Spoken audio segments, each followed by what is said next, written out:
حتى لو ما فاز أشرف حكيمي في الكرة الذهبية يظل بنظري أنا وبنظر العرب الخليجيين كابتن إكرامي هو البطل. كابتن محمد هو البطل صاحب الكرة الذهبية بأرقامه وإنجازاته، هو البطل أشرف حكيمي، رغم طبعا عداوة بعض الأسماء له من قبل الجهات سواء الصحف الرسمية أو بعض الأخبار. هي مش عداوة بحد ذاته أبو عبد الله، بس أبو حميد بس بقول لك نقطة على الإحصائيات اللي ذكرها اليوم. 26 سنة وحقق هاي الإنجازات. تخيل أنه هو حقق أيضا بطولة العالم للأندية لأنه وصل للنهائي لكن ما حققها.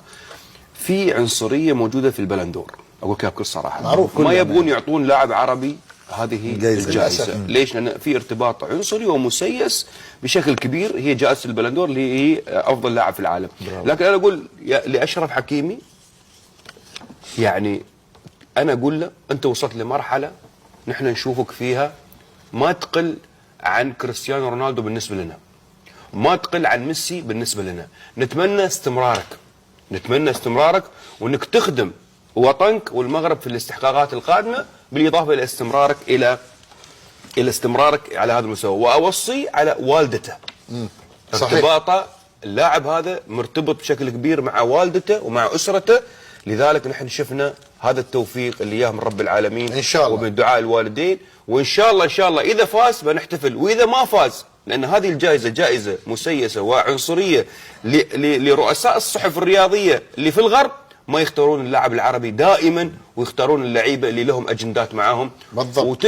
انا ما راح ادش في تفاصيل البلندور، لكن اقول لك اياها الامور واضحه. بالنسبه لي انا اشرف حكيمي اكبر من البلندور ان شاء الله. نشوف الصوره الثانيه مشاهدينا الكرام.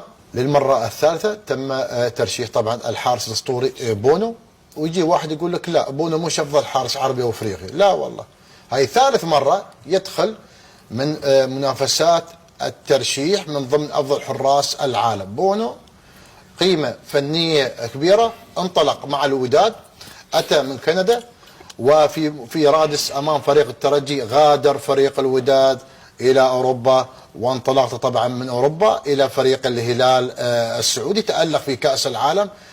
بونو مهما نتكلم عنه كابتن محمد تقي يظل الحارس الأول الاسطوري العربي الافريقي العالمي باذن الله تعالى. بونو قيمه فنيه واضافه لفريق الهلال وتجديده مستمر ومطلب للهلاليين مع بونو، وكذلك اضافه كبيره للمنتخب المغربي الشقيق. بونو افضل حارس في العالم حاليا، افضل حارس في العالم.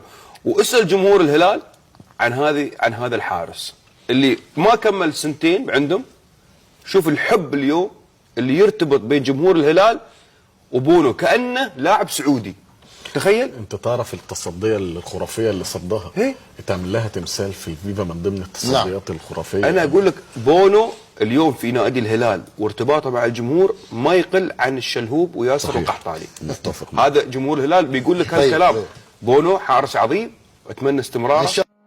شكرا لدولة الإمارات الشقيقة اللي معنا دائما في القضايا ديالنا. تصوروا الخوت لو كانوا شي بطولة ديال الطريمبوات ولا ديال البواش ديال البي وعندنا شي بطل مغربي راه غادي يرشحوه الإماراتيين. هذا ليس غريب على دولة الإمارات. الخوت اليوم شوفوا ما شاء الله البلاطو هذا، وشوفوا المباراة ديال ريال مدريد مع الفريق النمساوي اللي نقلتها قناة الشارقة الإماراتية وكالمذيع إماراتي. لاحظوا مزيان شنو كان كيقول.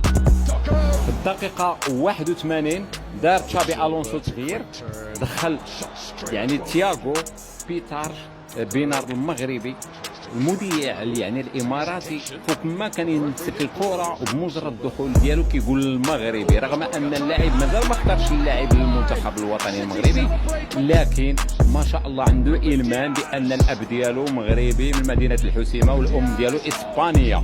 هذا كيدل على انهم باغيين يلعب للمنتخب الوطني المغربي بحالنا حنايا.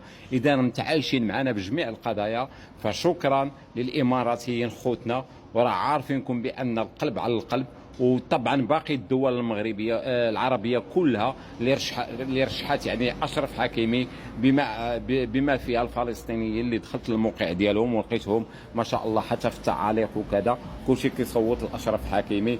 اذا برافو تحياتي لكم الخوت وتبارك الله عليكم.